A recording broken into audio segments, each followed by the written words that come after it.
adjourn of May 6, 2024 at 7:13.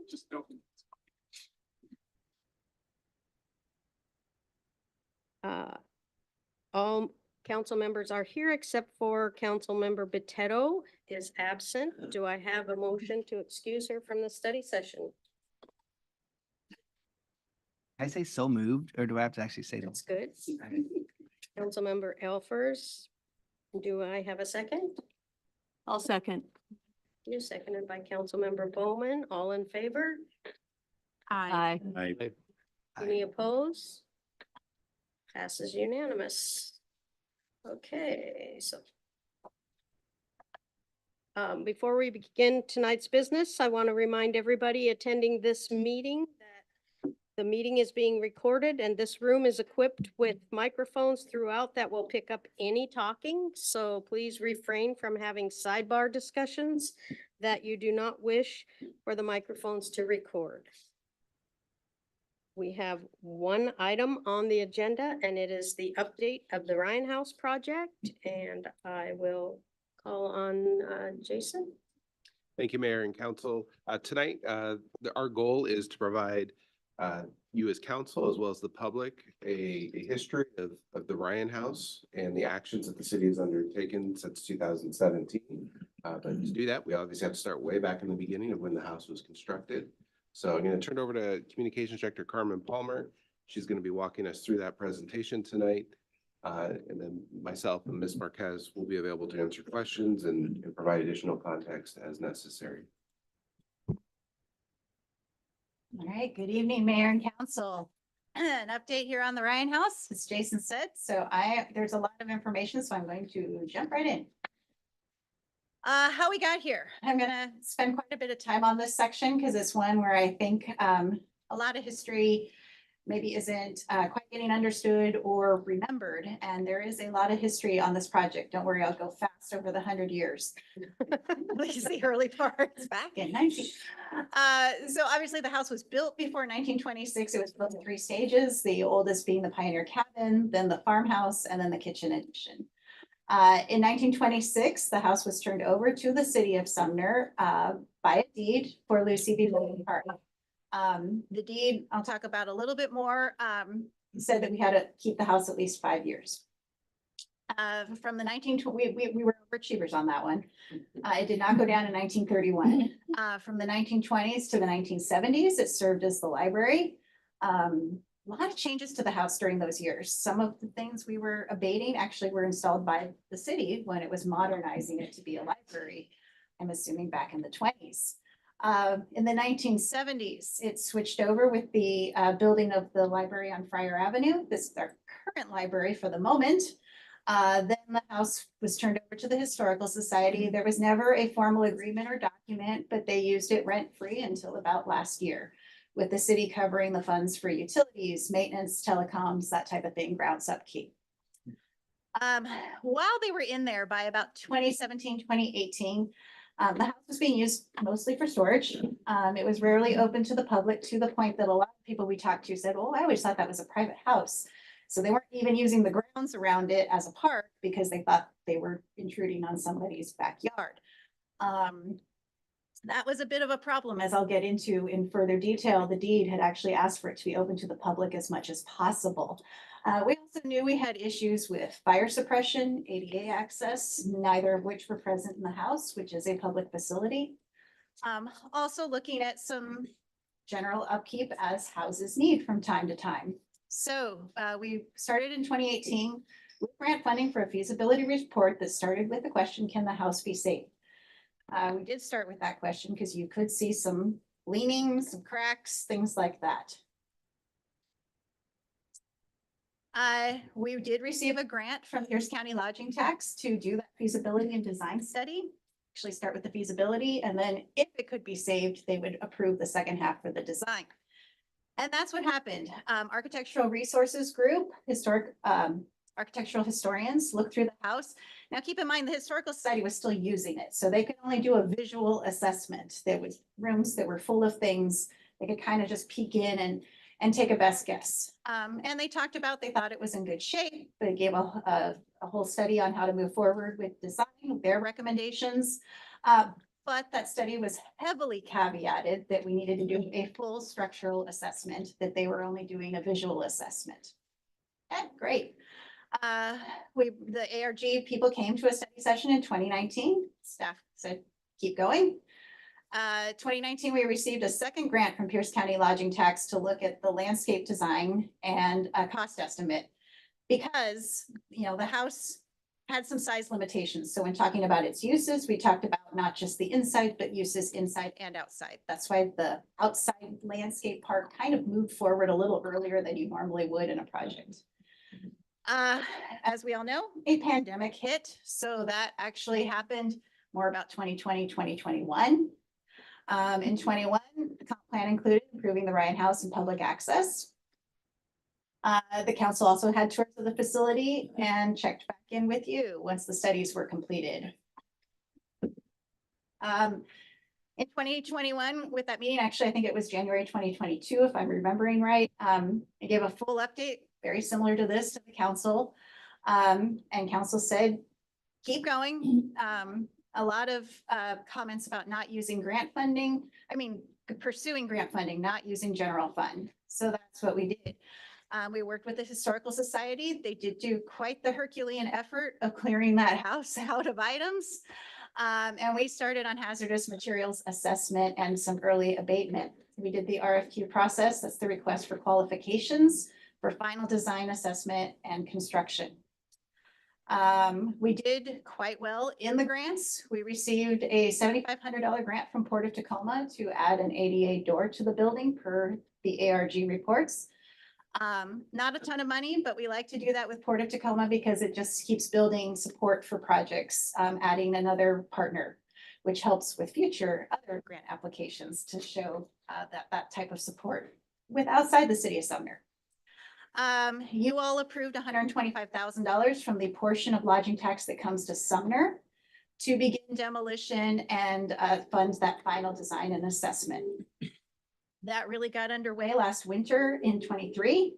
Guess that's not last winter anymore, but the winter of 23, another architectural historian firm called WJE. I don't know why they all have to be 3-letter acronym names, but that just seems to be an industry standard. They came on board and started doing a full assessment of the house, getting ready for construction. We had earned in 23 more Pierce County lodging tax money for $100,000 for construction. We also received recommendations for funding from the state Heritage Capital Projects for $304,000 for construction. One note on that, if you go look at the HCP thing, it says $315 because they charge an administrative fee. So we have to earn that administrative fee, but we can't count it as money toward the house because it goes to the Washington State Historical Society. Spring is when the wheels started falling off the house, unfortunately. It looked like we were headed into construction. Things looked very exciting. We were updating Finance Committee May and June. But we had to come to Finance Committee with the news that the structural assessment was not going well. They found further hazardous materials that we abated, but they started finding things, and I'll go into a little more detail, things they did not expect to find, and they started finding missing things where like beams, where they expected to find them as they started opening up walls. We realized that we thought we were fully funded for this project based on that initial cost estimate. Hearing things like missing beams and failing beams starts getting expensive very fast. We were hearing those early reports right as the county lodging tax application process was underway for 2024. We put in a second application saying, really thank you for your $400,000. It's not going to do it. We are asking for an additional $750,000 to finish construction and get this house open. And they recommended it for funding. Summer progresses. WJE informs us that the structural assessment is so much more complicated than they originally banked on, that they need another $40,000 to $50,000 just to complete the structural assessment. We convened in August. Our lodging tax kind of have a dual thing where part of our lodging tax goes to Pierce County and part comes to Sumner. So we have to kind of work both. We convened our lodging tax and asked for an additional $50,000 to complete the structural assessment. They recommended $40,000. They did make that difference because they indicated they were starting to lose patience with this project continually costing more and more and more and more and not getting done and open. In August 23, we also met with the state, with DAHP, that's the Department of Archaeology and Historic Preservation. Pretty brutally honest with them that this house was not going well, that we were finding huge structural issues, trying to ask them, you know, can you keep your historic status if you have to lose the wing that is most structurally compromised? And we got some feedback, a lot of I don't knows or no. We also brought to the Finance Committee 4 options that we could see as the 4 paths forward. And here's what the Finance Committee saw in August without the red box. These ranged from number 1 was full renovation. Keep going as planned, keep going ahead. You had the state 304,000, you had the county 798. We had already pulled back out the 400,000 of county money because this was already August of 23. That money had to be spent in 2023 for construction. And we didn't see a way where we could, even if we wanted to move forward, where we could continue to use that, move forward with construction, do the bids, hire a construction company and have that $400,000 of construction completed by December 31st. So because of that time clock that we were on for that grant, we did not feel it fair to put it in this assessment. We felt that would be misleading. At this point in time, WJE is telling us their cost estimates are rough. They are not complete. We have on our project page what we have for those. If anyone wants to go look in detail, you'll even see our notes where we're like, no copper gutters. How can we get this to a point where we can afford it? Even with our efforts to reduce the costs, they were coming in at an early estimate of 2.2 million for the full project, which meant we were about 1.1 million short on a full renovation.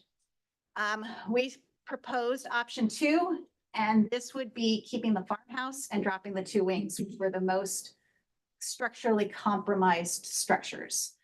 Again, we didn't get clear feedback back from DAHP. That state grant is a heritage grant, so it's based on the house being on the historic register. And the early feedback DAHP was telling us is if you drop any part of the house, you lose your listing on the historic register. So we could not count that state money. County maybe would have hung in there with us. We would have had to check in with them if the council had told us to pursue further option 2. So that one was maybe somewhere between $500,000 and 1.26 million short. These were all very early estimates because if you drop the 2 wings, you'd still have to build something else onto the house to add restrooms, ADA access, and we had not gone through the process of vetting if that even fulfilled the deed, because the deed has an extra little clause in it that says you may not add on to the house. Instead, the council told us to pursue options 3 and 4. Option 3 is fully developing the park without the house, and option 4 is doing minimal development of the park without the house. Both of those options did not include the house. Those were the 2 options the Finance Committee asked us to advance to full council, and that's what we did in September. So back on our timeline, that brought us to September and the council approving resolution 1663, which asked us to pursue demolition. In fall of last year, we issued the demolition permit, started planning. The deed also says the Ryan family heirs get a chance to go through and take anything they want of the house. So we started planning that day, how that would look, how that would work. Especially with something structurally unshaky, you don't want to pull a window out and that's what's holding up the house. So we were working through that, but we did receive 2 lawsuits from a group called Save Our Sumner. So that paused everything. December of 23, one of those 2 suits, was with the Growth Management Hearings Board. They declined to hear the appeal on grounds of no jurisdiction. Very technical. If anyone has questions on that, I'll let Andrea explain, but I'm not going to stop and do that right this minute. And again, that first 400,000 of the lodging tax grant expires. March of this year was the second ruling, and that was Superior Court. They said that since the city mentioned the goal, as I said before, of the Ryan House renovation in our comp plan, that we must update the plan with the public engagement before demolition. So just to clarify, after that, demolition is still an option. And just to clarify, they did not revoke the resolution to tear down the house. They revoked the demolition permit.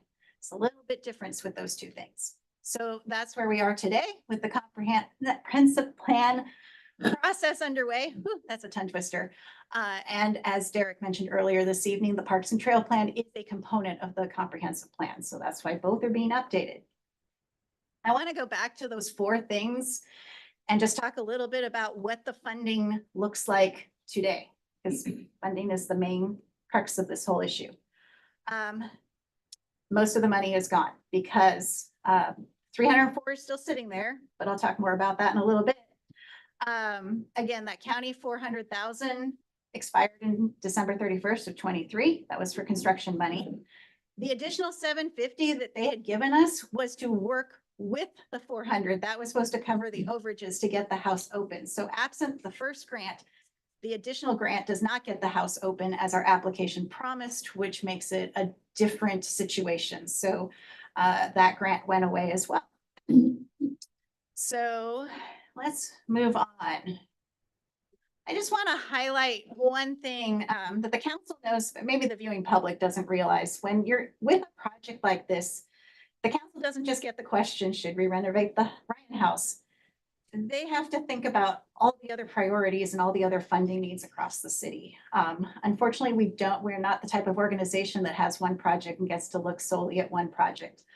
For the viewing public, the council spent 6 hours on Saturday getting an update on kind of the broad financial picture. So I am not going to repeat 6 hours of training and conversation, but the short version is that I think is easily lost if you don't work in a city, is that the question, do we renovate the Ryan House, goes hand in hand with all these other questions. And these are just a sample. Do we lay off staff, even if that means reducing essential services? Do we cancel a parade like the Daffodil Festival Parade or the Santa Parade? Those both cost the city money. Do we ignore street repairs? Do we continue to let the planned upgrades for Siebenthaler Park go unmet? Do we close the senior center?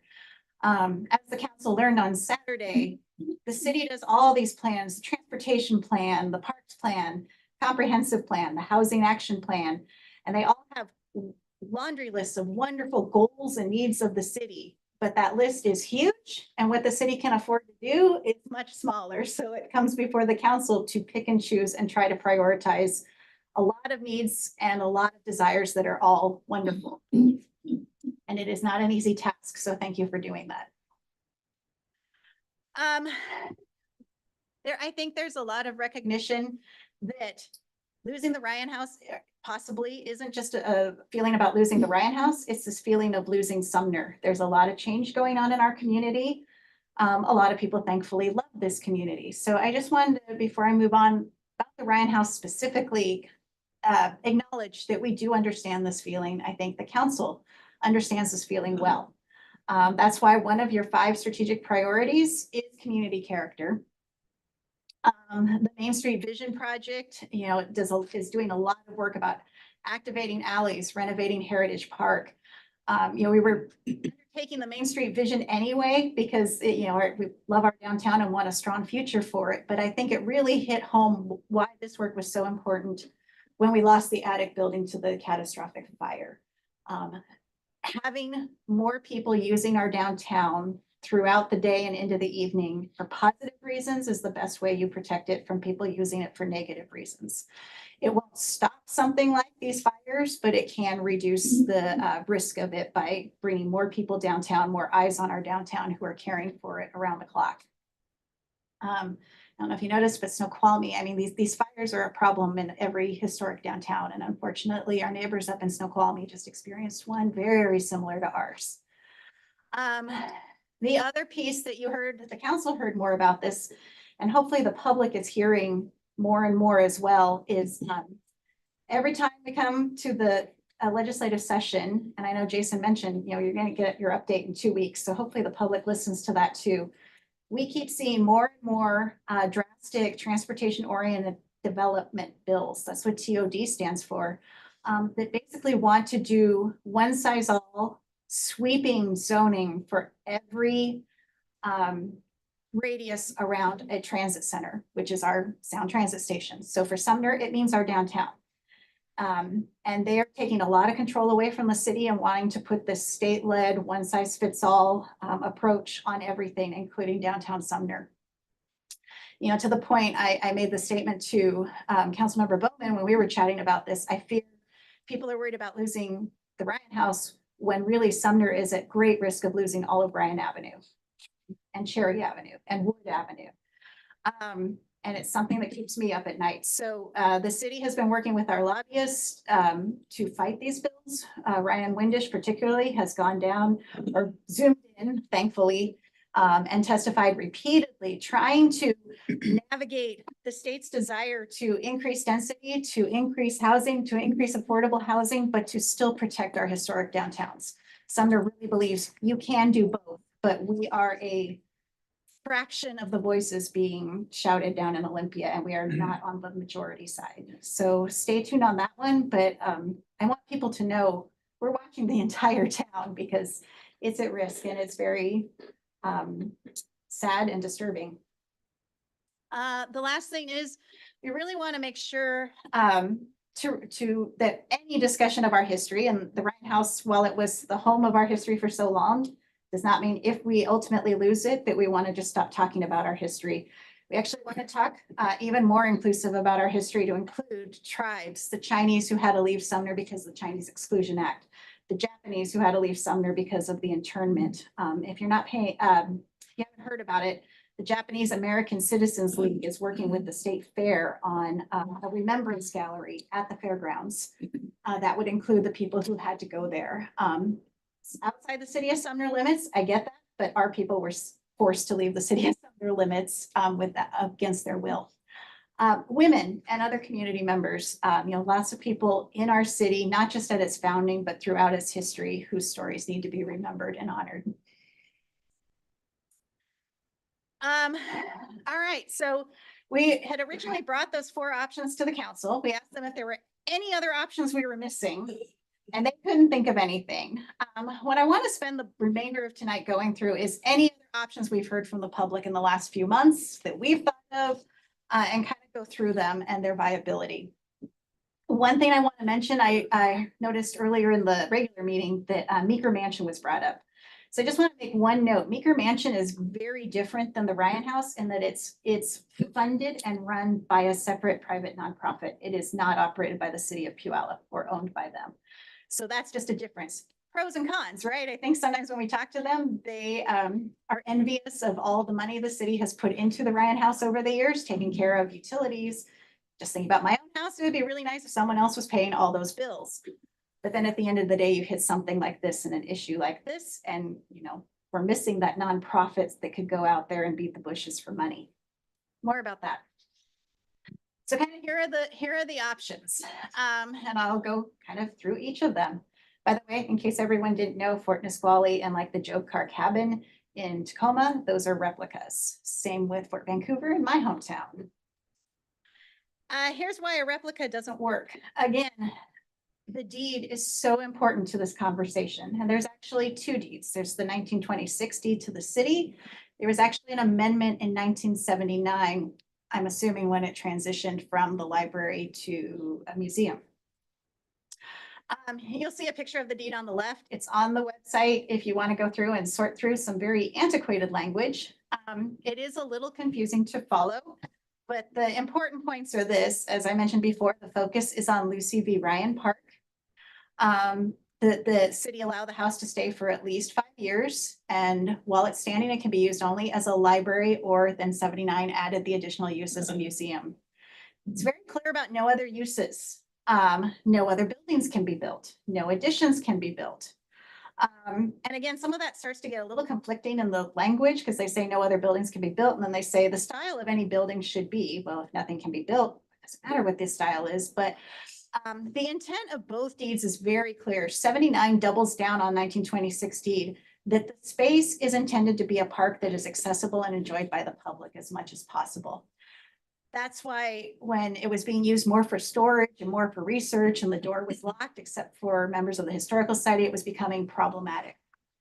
Not just for a potential gift of public funds because we were maintaining it, but also because it was violating the deed. Now, one thing is the deed never expires. It never goes away. So this is, I think, where some people are misunderstanding. I heard a lot of people say, well, here's what I want, or here's what I would like to see happen. And normally the city, that's how we roll, right? We do a project, we take all the public input, and then we try to make as many wishes and dreams come true. But in this particular one, the deed trumps what everybody else would like to see. And the deed is binding. Trump small t, not big T. Got to try to find a different word these days. So I just wanted to focus in again on, this is Lucy and 3 of her children. She's the older lady in the middle. As one of the commenters mentioned, you know, sometimes you heard a lot over time about George Ryan, and George Ryan did a lot of wonderful things, but George and Lucy actually got a divorce and she got the house. So I just want to bring our focus back to Lucy because this whole park and this whole honor was supposed to be about her and what she wanted.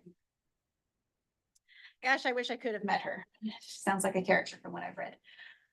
Here's the second thing, and you know, you heard it in the timeline, but I can't underscore enough the safety issues with this house. We knew it needed work. We did not know how much work, and we did not know how lucky we were that no one got hurt, thinking about the people who were going in and out of that house only a year ago.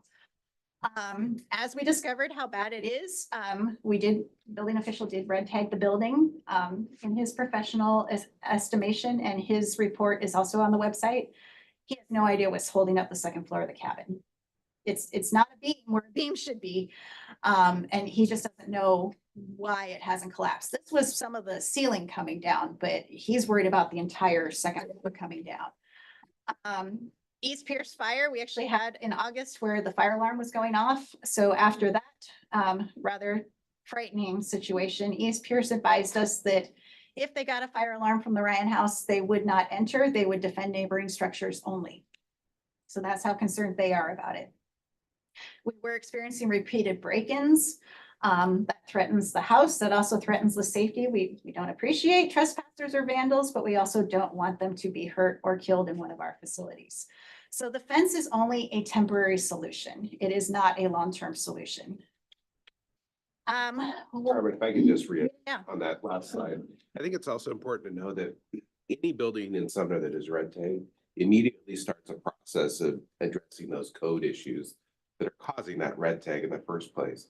And if we are routinely holding other property owners to the standard of removing that red tag, improving their building to make it safe to occupy, we have to hold ourselves to that same standard. Thank you. You also gave me a break from talking nonstop.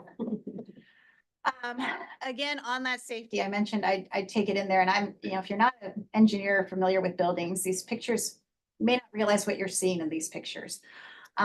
But we kept kind of hearing some comments about, well, the city let this happen. The city ignored maintenance and it got to this state. With any building structure, no amount of maintenance can change a structural issue. That is a fundamental issue. That's like if you had a trouble on your body with one of your bones breaking and you just thought if you exercised a little more, you could get your bone to heal. It was missing structures. Again, the beams, not header beams, not there where they should be. And it was also failing structures. So the images you see are the kitchen. I am not one of the engineers, but I know it shouldn't look like that. What's happening in the kitchen is the rafters for the roof were incorrectly nailed into the studs. So basically, as I understand it, this is my non-engineering, see if Michael Kosa like is staring daggers at me. The roof over time has just been pressing down, down, down on the walls, and they're pressing all the walls out, out, out. And at some point, it's not going to hold any longer. Every single one of those studs is split all the way down. And it can't be like that. We also noticed, if you look in that top, at the very top of the top picture with above the construction tape, you just see a mass of knob and tube wiring with a bunch of very flammable insulation. So not a good situation. it's just a historic fact I thought was interesting. I was thumbing through Amy Ryan's book. She was George and Lucy's daughter-in-law, if I get it right, on the family tree. And she wrote the Sumner story, and she was describing another structure, and it was Ryan's Hall that sat by the railroad tracks and was a roller skating rink. Man, I wish I could have seen that. But unfortunately, the city lost that building in 1963, and this is how she described it. The truss holding up the roof was unique. And that by the time they had to tear it down because it was a hazard to passersby, it was apparently holding east to west, but leaned significantly north to south. So I think unfortunately, Mr. Ryan had an interesting way of setting trusses that was not good for the long-term use of the buildings. And just a reminder, when we're talking about safety, in addition to the structural issues, we were still lacking the ADA, the fire suppression, that type of thing, which seeing those knob and tube wirings, the combination is just a little worrisome, or a lot worrisome. I mentioned the house and Lucy's love, what she loved. So I included this picture that I thought was fascinating from the ARG report, and they got it from the Historical Society. This is roughly how the city got the house in 1926.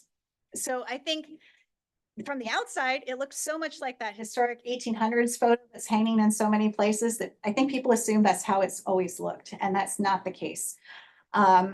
The story I heard in this process is when the city got the house, you actually could not enter the cabin because those vines did not just go on the outside of the house, they went through the walls and into the cabin and through the cabin. So Lucy, at the end of her life, again, if what I read was correct, did not use the cabin. And the city didn't for a long time either, and had to find the funds to extend the library into the cabin.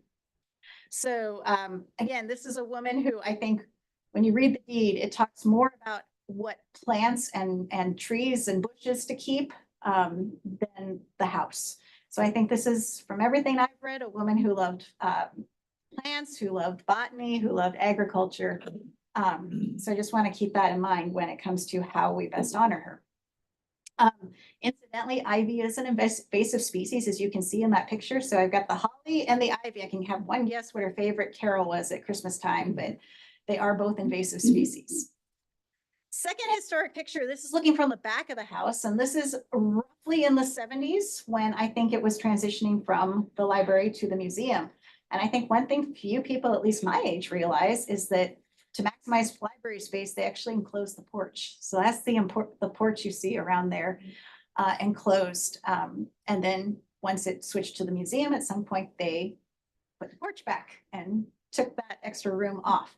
So the house did not stay in one piece with just sweeping or gardening. A lot of work has been done on it by the city over the years. Roof, foundations, porch on, porch off, porch enclosed, not. Jason pointed out, you can kind of see on the back that there's a little porch facing Ryan Avenue that's now a, I think it's a little storage shed. So would have been fun to see that as a porch, as you see there. But a lot of work.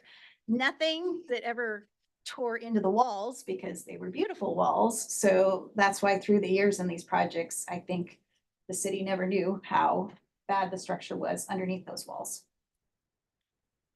One option, can we walk away as the city and return the house to the family? Andrea actually offered this a few times through the lawsuit process to the Save Our Sumner group. No takers. A couple notes on this. It would be a difficult task because first of all, now there's multiple family members with differing opinions and lots of different ideas. So I don't even know logistically how this would work.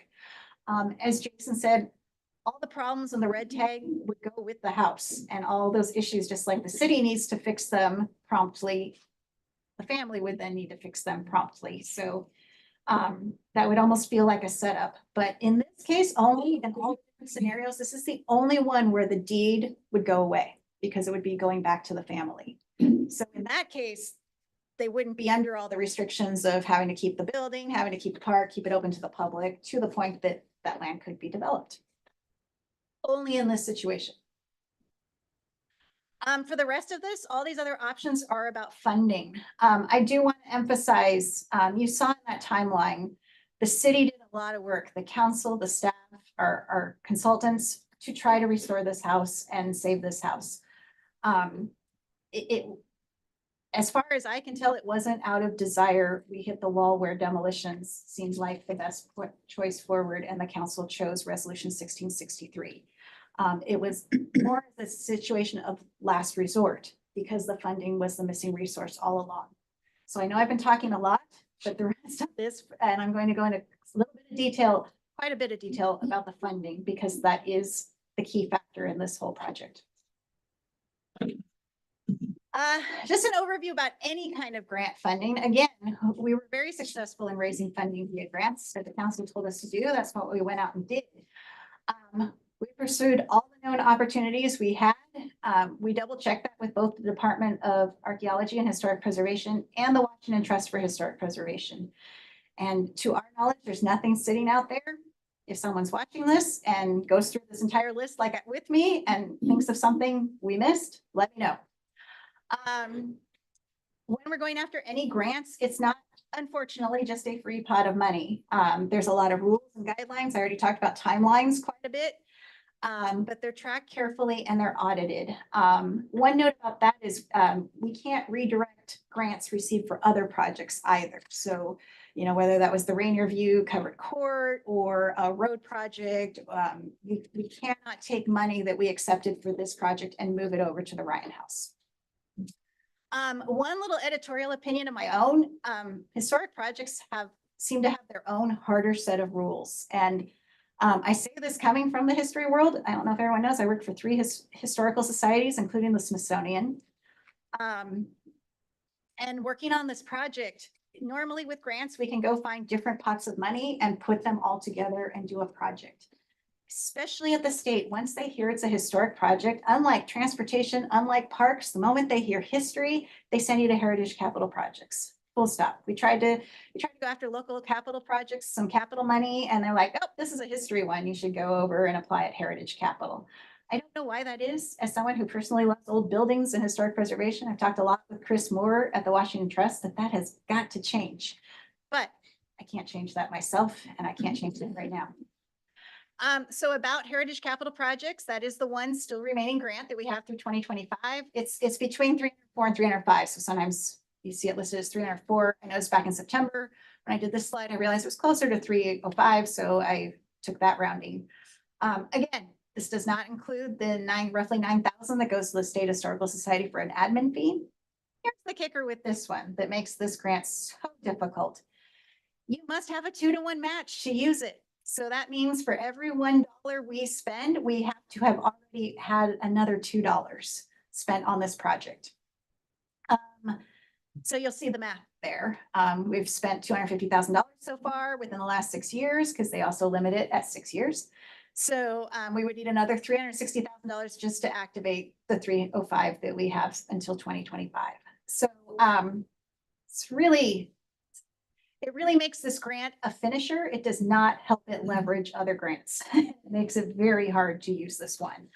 On this grant, up to 50% of the match can be in-kind donated hours, but no volunteer hours have gone on the project itself. They're very strict about that. And the way the house is so unstable, we couldn't accept at this point, probably the risk of volunteers going in there and trying to work on it. I'm not going to read through all this. I will post this presentation after tonight online so people can go back through, but the yellow is all of the state's HCP rules about volunteer hours. So you'll see in the white why efforts to go out and raise money by third parties don't apply. They're really looking for a plumber who comes in and replumbs the house at a reduced or free rate. And all of our contractors, all of our professional services were charging us full rates. Any future grants, the deadline to apply for the 25-26 cycle actually passed in March, and the rules still apply. That 2-to-1 match still applies, and even worse, to apply, you must show by the June 7th deadline that you have 75% of your match. You can't double count, so our 305 that we already earned from them doesn't count. The 250 that would go as a match to try to trigger some of that 305 can't count. And this is the one I think is really interesting. Heritage Capital says no other state funding can count as your match. So even if I had been successful at local capital projects Even if by some miracle I had found some other strange pot of money at the state and earned their money, it still wouldn't trigger the ability to go after these heritage capital. Again, I wish they did not make these grants so difficult to use, and I know a lot of projects struggle with this. We are not the only ones. Lodging taxes were the other big source of funding for this project in the past. You'll see above are the rules for any lodging tax. State law is very clear about this. I just put in our report for 23 use. They want to see this money generating overnight room stays. You may remember when we appointed our lodging tax commissioners, I told you that's not because we suddenly became the marketing arm of hoteliers. It's because the best way to get visitors to spend a lot more money in your community is to get them to spend at least one night. So this is actually an economic development tool to help all of our restaurants, all of our businesses and independent businesses see an increase. As I said, of the 7% collected in Sumner's hotels, 2% stays in Sumner, 5% goes to Pierce County. So they definitely have the bulk of our lodging tax and they know it. And so we go and apply every year. They're great partners. However, the county wouldn't be government if they didn't have their own set of rules on top of the state rules. So a few things that apply here. They have determined that they will invest in asset development, which is what the Ryan House is. But that's what our grants came under. Those facilities the county has determined must be owned by a municipality. No nonprofit can apply. Mount Rainier Railroad kind of tried this with the city of Eatonville and it didn't go well. They ended up getting rejected. Pierce County also wants to see a good return on their investment, not just a return on their investment. So they want any facility that accepts their money to say they generate at least 1,000 room nights once completed and open each year. Ryan House, this was already a steep hill for Ryan House. They were, they all kind of were like, we love your project, but 1,000 room nights. And I think they did the city of Sumner a favor, giving us a try with the first couple of grants they gave us. Again, they are annual. They must be used within the contract year, no extensions. If you can't use it, you must just simply reapply, which is not that simple because they run their application processes in August and in April. So you often don't know if you need to have a bit more time. So for this one, the next round would come in August of 24 for spending in 25. This is just going back over again. I think I've already covered this pretty carefully. Again, it wasn't so much about giving back the money. It was realizing we were not fulfilling the promises under which we had accepted that money. I will tell you, the Lodging Tax Advisory Board did applaud Sumner for its fiscal responsibility and our transparency and honesty with them about how their funding was going on this project. Sumner lodging tax, I said a little portion comes to us. Unfortunately, not enough to move the needle on this project. We did use $125,000 for that structural assessment with WJE. We typically bring in about $100,000 a year. The committee was purposefully letting it stack up a little bit, not spending it a lot because they knew we had both Ryan House and Heritage Park, two big projects coming. But again, there's only about $200,000 currently unallocated there. So that's not a huge pot of gold for this project. This is running through the others. Like I said, we tried to do an exhaustive list. Port of Tacoma, again, accepting their $7,500 for if we couldn't do the project did not seem fair. That was already half of what we had asked for. We had asked for $15,000 to put that ADA door in, and they cut our ask in half for the award. I got about halfway through a Save America's Treasures grant application. That's the Federal National Park Service. It says you are eligible if you are on the National Register, which we are. So I was about halfway through when I realized and found out that the National Register has levels of significance. So to get this grant, you must be on the national level, and Ryan House is on the local level. I believe there's local, regional, national. I talked to DHP and Washington Trust, see if I could get Ryan House at a national level, and they said no. Murdoch grant is one Washington Trust suggested. That is restrictly mostly for nonprofits. There were a couple of very specific exceptions for cities that we don't seem to fit. Yield giving, someone mentioned, that is also restricted to nonprofits. So someone mentioned, and this is when I talk about like Meeker Mansion versus Ryan House, sometimes being a city works for you, Sometimes being a city works against you for funding. Same thing for a nonprofit, right? They can't go after lodging tax, but they could go after some of these grants that we couldn't. From my past life, I checked the Bullitt Foundation. They retired their endowment in 23, no more grants. I reached out to This Old House, and I've been a subscriber for about 20 years to This Old House magazine, and I let them know they've never done a project house in the Northwest, and we were 20 minutes from SeaTac. I never heard from them, so apparently I've been ghosted by Norm Abrams. We also looked, there was the HGTV Hometown Takeover. We found it when there was about a week left to apply, and we thought about it. And they had a very steep application. You had to do a video, you had to have a whole bunch of things. And we felt we just couldn't make it. I did watch the show Hometown Takeover, and I'm glad we didn't invest in trying to apply. I think they got something like 5,000 applications. And the town they picked was the one where like they had been bringing back, it was in the South, and they had been bringing back their downtown after it being just decimated by the economy. And then they got hit by a tornado that came right through the downtown and wiped out most of it. And so I thought, yeah, I don't think we were going to make that even if we had put the application in. Pierce County Landmarks and Historic Preservation Commission. Some of these have been brought up by Nick Bierman. I have to give a shout out. He did a great job doing some research and bringing some to us. The house is not eligible for this one per Pierce County because they cover not unincorporated Pierce County, which obviously we are incorporated as a city. Washington Trust mentioned the Savinsky grant, but he said that's typically only 3,000 and told us we're not really relevant for that one. Congressionally directed spending. This could potentially have been an option, but Congresswoman Strickland is our district, and she runs a process every year to select the projects she supports for federal funding. We actually use this for the Stewart Road Bridge. So she got us some money to help that project move along after 30 years. Interestingly enough, this process was just about a week ago, and it had this new caveat in it that said memorials, museums, and commemoratives projects named for an individual or entity are not. That's not my emphasis, that's theirs, eligible for this pot of money. So we applied for the 166 interchange instead. Fingers crossed. Department of Commerce has some pots of money. Those seem to be more about community centers. And again, they are a state agency. So even if we found a pot that fit Ryan House, it would not bring in that activate that Heritage Capital grant. And again, we checked these next slides.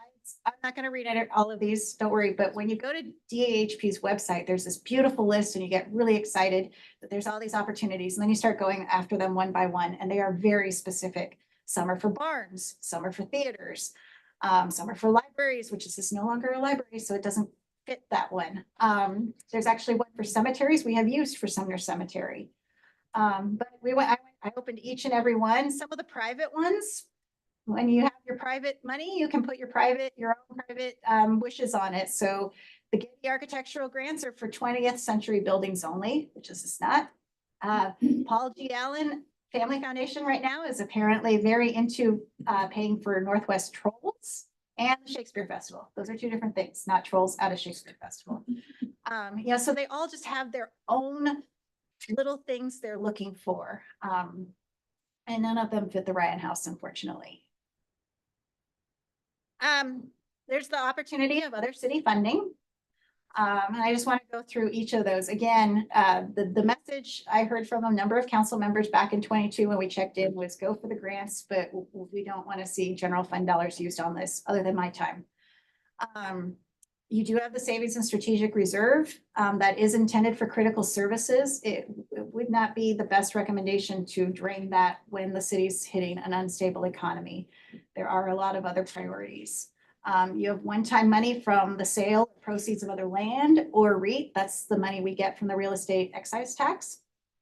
Again, those are unfortunately the same dollars being used for a lot of critical facility needs. I know a lot of you heard, people are watching and haven't seen. Jason did a comprehensive report on our facilities back in February 24. Lots of needs across all our facilities, like basic needs. I think Mr. Adams referenced us as slumlords. So, a lot of needs across the city as well that go after the same pot of money. There's the potential for a parks district or levy. I know this was discussed as one of the revenue options in general at the budget retreat. The problem with that is it takes time to form. You take that to the voters, so there are no guarantees. And it would be in front of the council to decide if that's the better option for revenue for the city or a public safety levy. So that's more of a long-term option. Also, any other input from Sumner taxpayers, again, this is all about priorities. We'd need a little more input on what the taxpayers feel about these priorities, including the Ryan House. So we'll get some information on that with the routine budget survey that's happening later this spring and into the early summer. Nonprofit partnership. There's actually two versions of a nonprofit partnership, so I'm going to split these out and go through each. And the first one, I think I'm going to do this and I'll give you a real world example. The first is actually you partner with a nonprofit. This would be kind of similar to how we've been working with the Historical Society for the last 40 years, although there was no formal agreement. I think anything in the future would need a formal agreement. It's my little caveat for Andrea's sake. That would be to bring in a nonprofit to upgrade the house and to operate the house. They would be a partner with the city in a public-private partnership. This is different from giving it back to the family because the family is the one who gave it. That would be more like a return. In this case, it's very important to remember the house still belongs to the city, which means all the city rules still apply. The deed still applies and all of its restrictions. So anyone who came in to help us with this would be under all those same issues. They'd also be under all the same issues the city has for things like paying prevailing wage, all those things we have to adhere to. There'd be no wiggle room in that. It would still be a park. And just like the deed had said originally, all the facilities would have to be open consistently to the public, which, as we learned with the Historical Society, when you have a group of volunteers who are very passionate, but they're not a big group, it's hard to keep that thing open routinely and regularly so that the public knows when to go visit. We would also have the issue that selecting one partner would be problematic. How do we choose? As we understand it, there's at least, when we hear from different groups, there's at least 3 different groups operating who are very passionate about the Ryan House. And that's not to count other historical societies in the area or someone else who would maybe be interested in being this partner. So we would have a logistical issue of how to choose. The second option would be a nonprofit that wouldn't operate the house, but would merely be a foundation that would go and raise money for the city in a way the city can't. So the focus would be on funding only. Any nonprofit taking this on would have to think about the overhead fundraising costs. In a capital campaign, 10% is considered really good. So that would mean an overhead cost of about $200,000 to raise $2 million. It's not a small amount of money. The other problem with this, I mean, I want to get to the positive. Actually, this is the best idea. And I really want to thank Nick Bierman came in and sat down with the city and kind of outlined this is where his brain's going. And he has the best idea. Time is a huge issue. I wish he had been around about 5 years ago with that idea when we started this project. Because the other issue is you have to be very careful when you accept money that you only use that money for what the donor intended. So if you take money and you don't reach your goal, what happens to the money you accepted if the house can't be renovated? So just to give you an idea of the difference between the two of these from my own past, not only did I come from the history world, I came from the fundraising world. So I was apparently destined for this project. Right before I came to the city of Sumner, I worked for Seattle Center Foundation, and we existed to raise money for Seattle Center, which is a department of the city of Seattle. So we worked on a number of projects at once, but our biggest was turning the Opera House into Mary and Oliver McCall Hall. For that, we raised $72.6 million in private funds through a recession. Very proud of that. But it was interesting to watch how that was set up. So the Opera House and today McCall Hall has 2 nonprofits. So kind of this first one, 2 nonprofit partners who are the lead tenants of that building, Seattle Opera and Pacific Northwest Ballet. They both, that building's their home. They both utilize that building. When it came time, I'm not sure how many people realize this, but McCall Hall is actually a renovation of the Opera House. It was not new construction, mostly new construction, but at its core was a renovation. The city of Seattle didn't want to tax either the opera or the ballet with operating an artistic organization and having to raise capital money. They felt that was too steep of a task. They also felt that if they gave it to one or the other, the hall would somehow be slanted, right? It would serve opera better than ballet or vice versa, because they both have their own needs. So they brought in Seattle Center Foundation. Again, it was a tiny organization at the time, and at our height, we ramped up to 14 people for this campaign.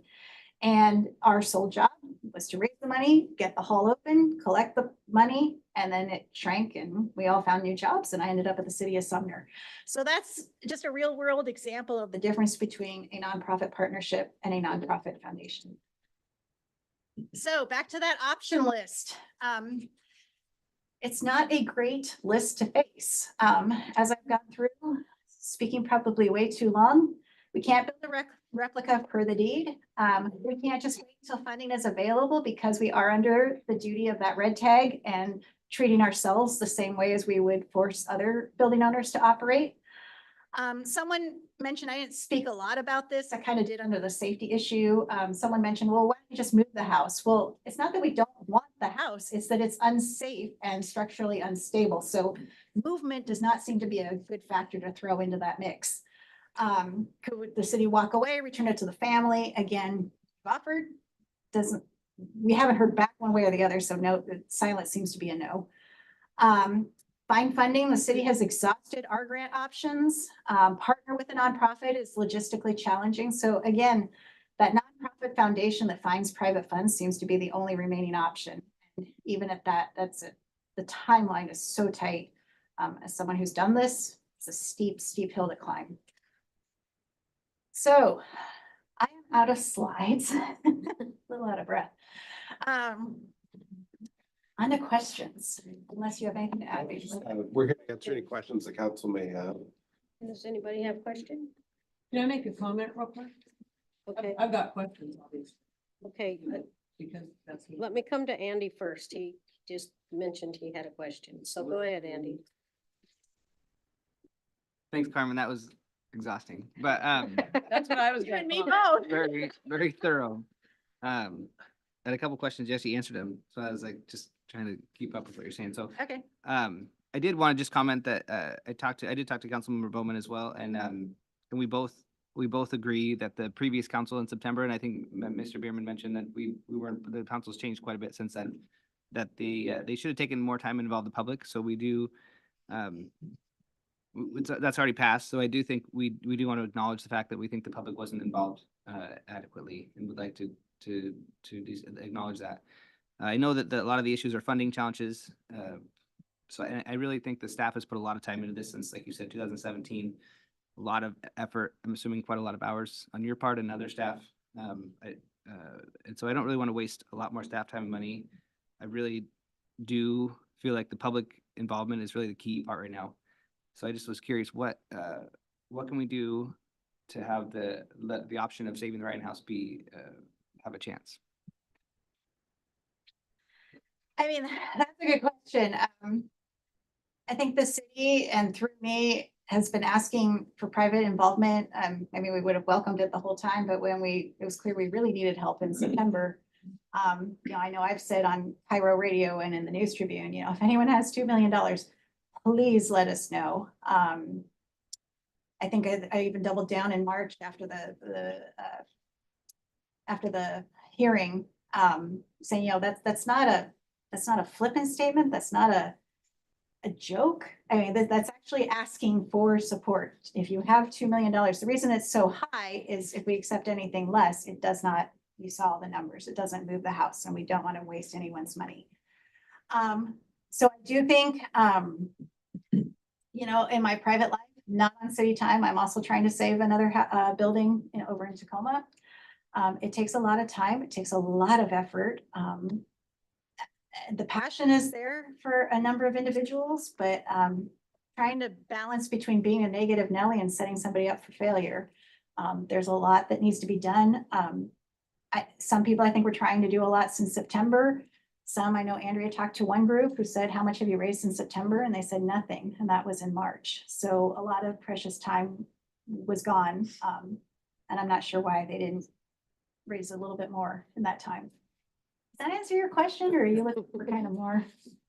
No, go ahead. If I could just say real quick, I don't want to paint everybody that's from the public with the same broad brush, because as the city understands it, there's multiple groups that have been organizing to help save this house. So not all of them filed lawsuits against the city. One did, and that's Save Our Sumner Community. There's also the Save Our Ryan House, group. There's a historic society. There might even be others out there, but I just want to clarify that, you know, there could be other funds being raised out there that we're not even familiar with. Okay, thank you. I'll ask more questions. That's to start things off. Anybody else? Yeah.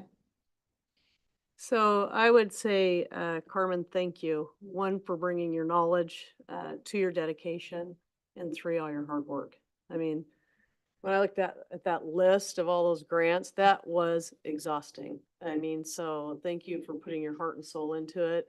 And that is, I think all of us thanking you for doing that. I think that, you know, there's been a lot of discussion on this. We truly have heard the people that come up here every week and express, you know, the want and the desire. But I also want to say that I think you've caught some flack that's undeserving. And just looking at what you showed tonight really is a testimony to your heart and soul was in this. I've never heard you say that you didn't want to save the Ryan House. I have never heard you say that. Okay. So with that said, I'd like to really focus on the fact that it seems to be the money that is missing here.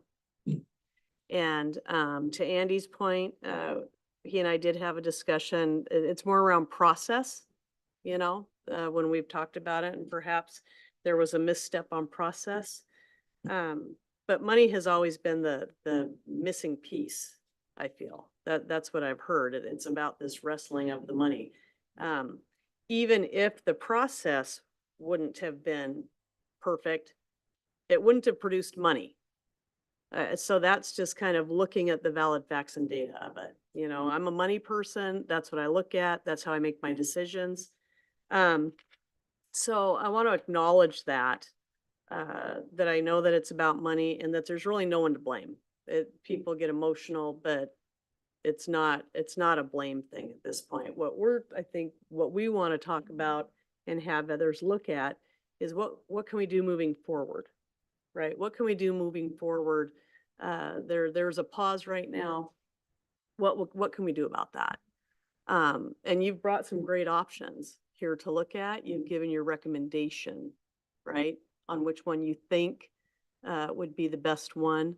I would say thank you to Nick as well. Sounds like you guys have had some good discussion, right, around potentially so all of these other grants that you said he went and dug for. So that's a true testimony to the passion he has and others have around saving this house. But we've got to really come down to the brass tacks. I mean, we're looking at millions of dollars here. That's a reality. You're saying 2.2. I'm sitting here thinking, I put $1 million in a house right down the street, and it's not that. And, you know, I didn't have to bring it up to code. So I'm thinking that's kind of, that 2.2 might be 3.2. I mean, why does it cost so much more? Yes. It costs so much more again with a city building because we do have to pay prevailing wage. Unfortunately, even if we partner with the nonprofit, that doesn't go away. So, you know, city has to do the rules that, you know, people lovingly refer to as red tape, right? We have to do bids. We have to, you know, select the lowest bidder. We have to do public engagement. There's a cost to that. Prevailing wage is not cheap. So it is hard. And I went through it even with the cost estimate, the original cost estimate that now seems cheap. But, you know, why does it cost so much to do this, you know? And it can't be equated to working on your own house because the city has so many extra rules that protect the public taxpayer. They're intended to protect the public taxpayer dollar, but they do come at an additional cost that most ordinary people working on their own house don't have to face. That said, I think you are right. WJE gave that 2.2 as a heavily caveated, again, early estimate. I believe their feedback was, again, they had not completed the structural assessment. That number was only going to go up. And we know, as you mentioned, even with your private home, the part that does equate is everything everyone's seen with the expanding costs of construction, of getting contractors. The city would be facing that as well. So it probably, you are right, is no longer 2.2 million. So then with that said, the timelines, are you feeling like the timelines that could be met? You described some timelines. I was kind of watching as you shared, okay, you got this grant.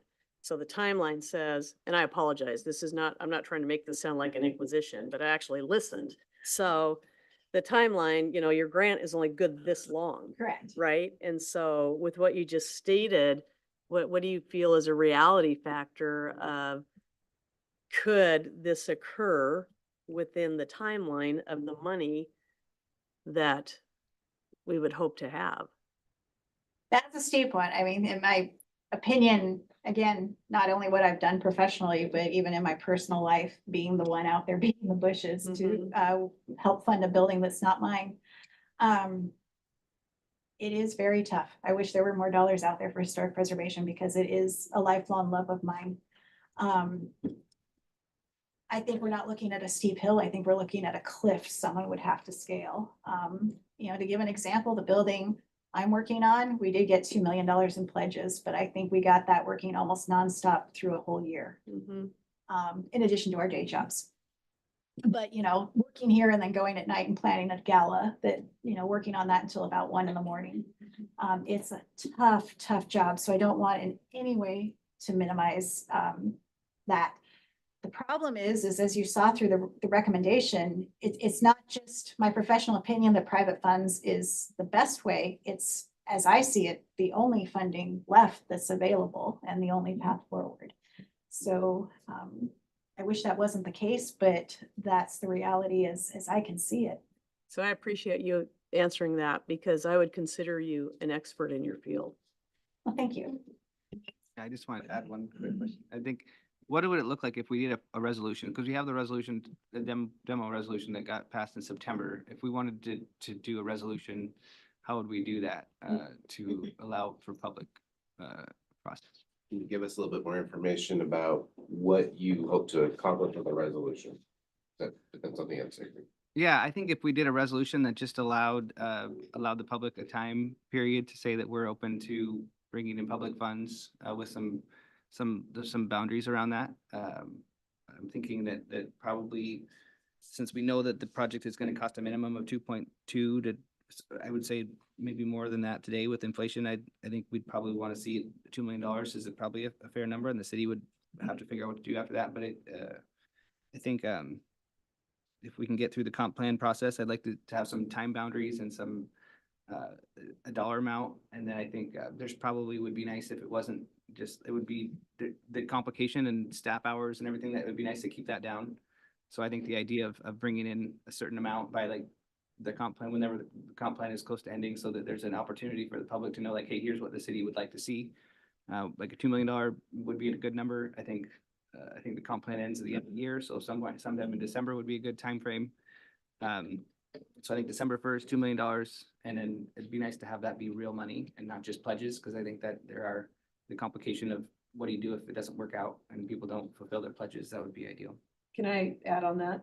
I would probably, if I tag on to what Andy's saying, I think there would need to be some tight boundaries, because I wouldn't want to see another blame. Okay. I think there would need to be some tight boundaries that says by a certain date, like he just said, specific amount of money, one check. I mean, I've dealt with things similar to this myself. One check.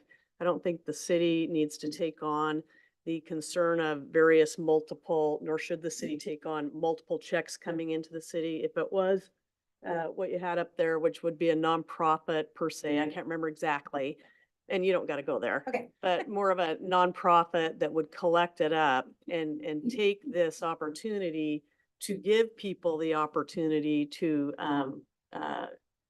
bring the funds.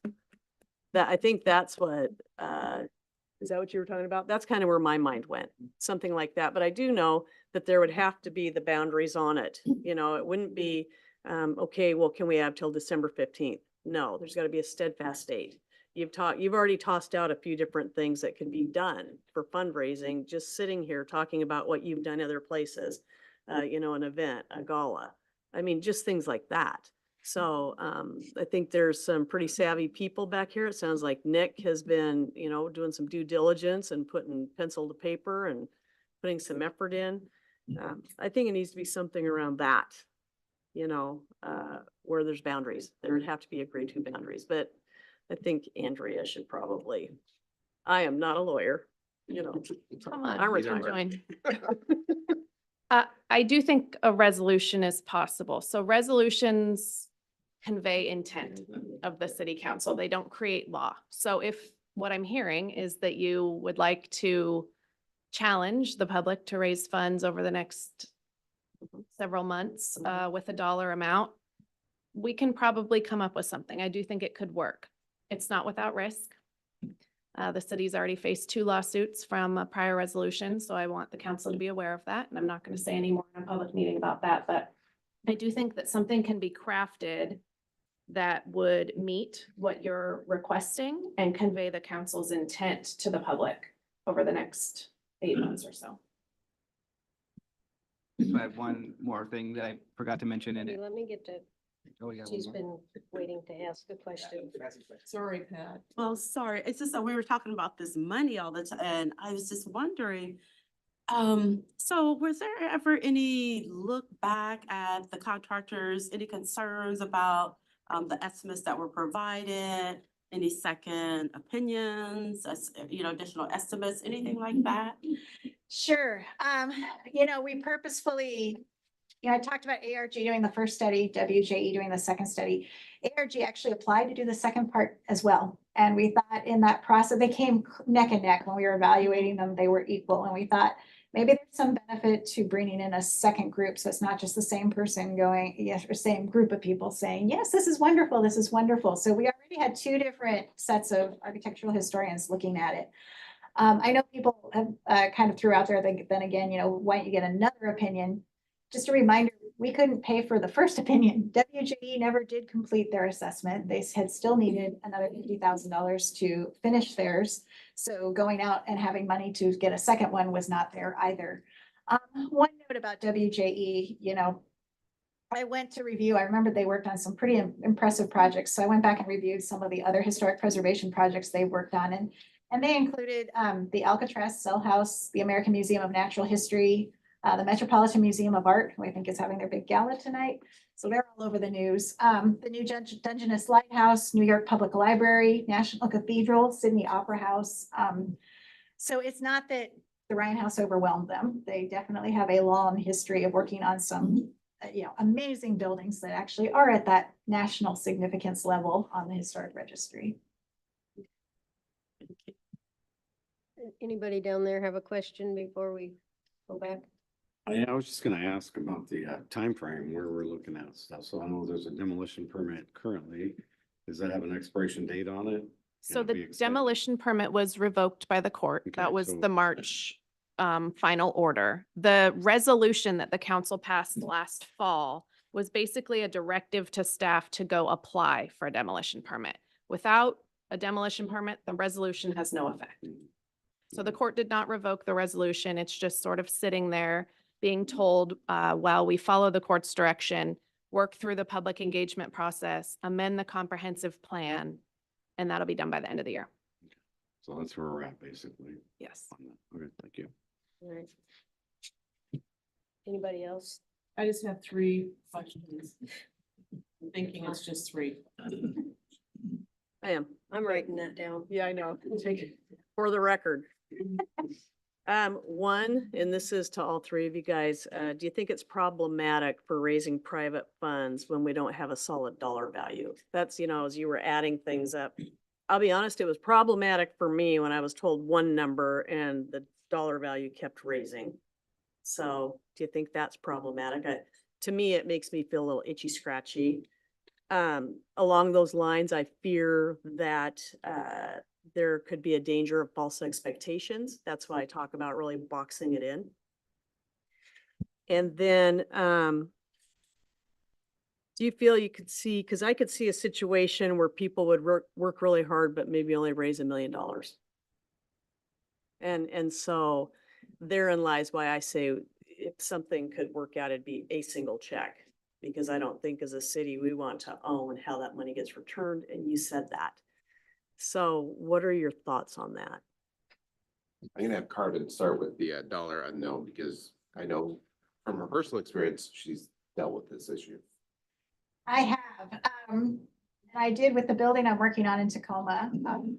Ironically, $2 million seems to be the magic number because that's the amount we gave.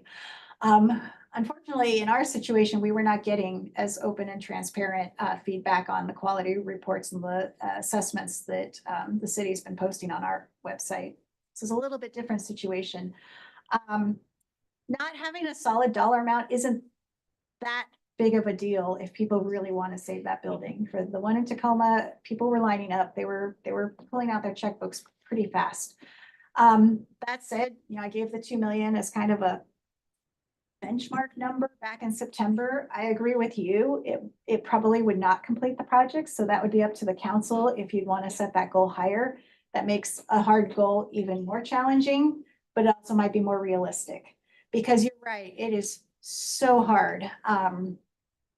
The way we dealt with it with our project, but we had a little more time. We've been at this for about 5 years. We did take pledges because we didn't want to take anybody's money if we weren't able to actually use it on that building.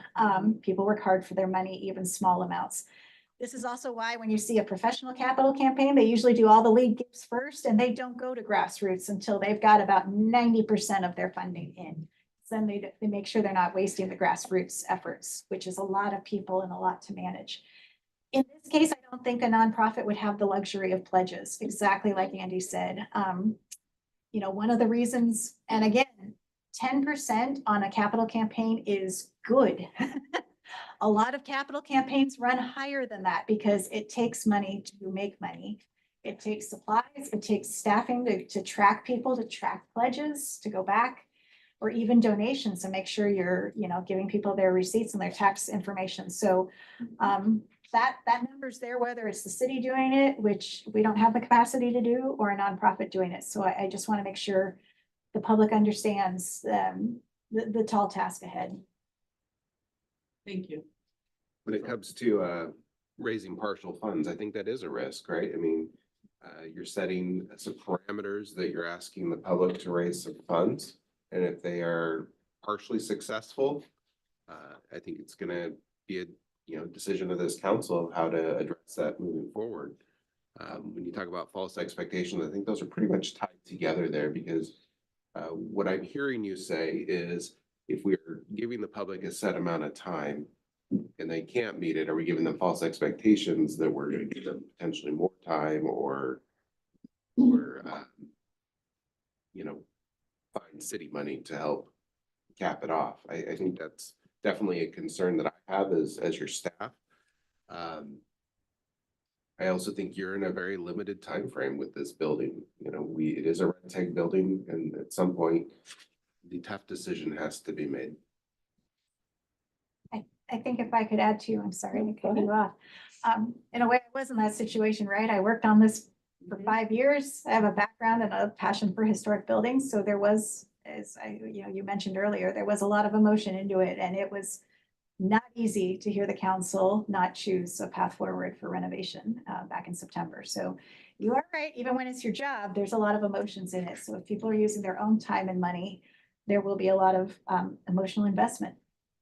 And I would like to say that I know Carmen Palmer and I know her love for history and this house. And if it was up to her, it probably would have been halfway done by now.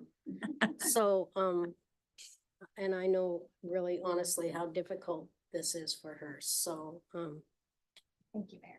I trust whatever you come up with.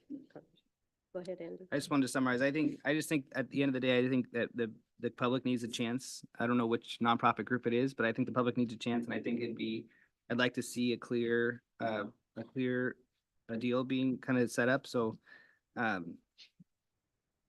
that way it gives an opportunity for them to either make it or not make it. There's no negotiations, and the city is really clear on what that means. And so we've heard for months about how people believe that the city could have done better. And I would like to give the community a chance to go out and do that. I don't want this to be an issue of blame in the future. So I do think it's important to make the boundaries straightforward. I'd say if we can give the opportunity for folks to come in by December with a $2 million one check deal, I think that would make it obvious if there's folks out there who are willing to donate private money and raise it and bring it to the city, I think that would be great. I think if that doesn't work out, then it seems to me that demolition is the only option outside of that. But I really do think it's important to have the public involved in the process and to give an opportunity for public funding to work. So I'd love to hear other council folks' opinions on that. You guys got any opinions down here? I'll just say that, I mean, I'm not in a position really to say yay or nay on either of it, but, I would like to get some more history and I've been looking through some of the stuff, but, I guess the time constraint is what I'm concerned about. I understand the city's, liability in it and stuff. And I guess hear from the other outside agencies that nonprofits that would want to. So I'm not opposed to giving them the time. It looks like we're gonna take the rest of the year anyway to do something. So, as far as a drop dead date that we have to make a decision on, that's gonna be, but, there's always options for everything. And I don't know what happened in the past. September, this is a whole new council, really. 4 of us weren't even on it. So, I guess that's my 2 cents on it for right now. So, thank you. You need a little more time, clerk? I'll go down here. Mr. Clergett. I feel if we're on hold now, yes, that opportunity should be given for public funds to see if they can get some money together and assist. I agree as well that to give whatever group or agency an opportunity to raise private dollars in order to save the house. Why not give them an opportunity through the end of the year or however it ends up being? Oh, I didn't mean to skip over you. You're okay. I do think, we need to put more thought into that number. I know you're saying 2 million. I know for a fact that it's gonna cost more than that. So it needs to be a realistic number that can get the job done. I hate to say it that way, but I'm not somebody that's gonna say, you bring 2 million bucks and you can redo that house, sitting here knowing it's probably gonna be about 3 million or 2.5 or 2.75. So somehow we need to leverage expertise to understand what that number is. That's all I'm gonna say at this point on it.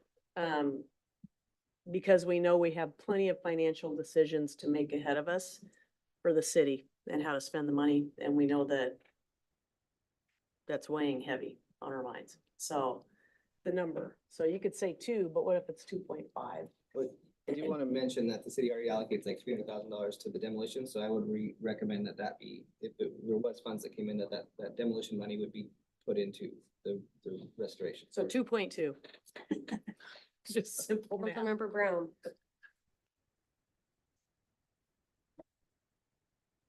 Can we go longer than 3 months? Can we stretch it to November? I believe the proposal I heard was December. December. That's the note I took. One thing I want to say that hasn't been touched on in detail tonight is that the city has a donation acceptance policy already in code. It essentially allows the city council discretion over what donations it will accept and won't accept based on conditions that are placed on that money or other caveats that are placed. So I wanted to emphasize that any donation to Save the Ryan House would need to come without strings that the city would be bound by. Donation does not buy someone an interest in that home or a right to use it over any other member of the public. It will not buy a lease or any particular use in the future. It's still a city-owned facility. It would be managed and run by the city, and city staff would determine its use. So I just want to make sure that that's really clear.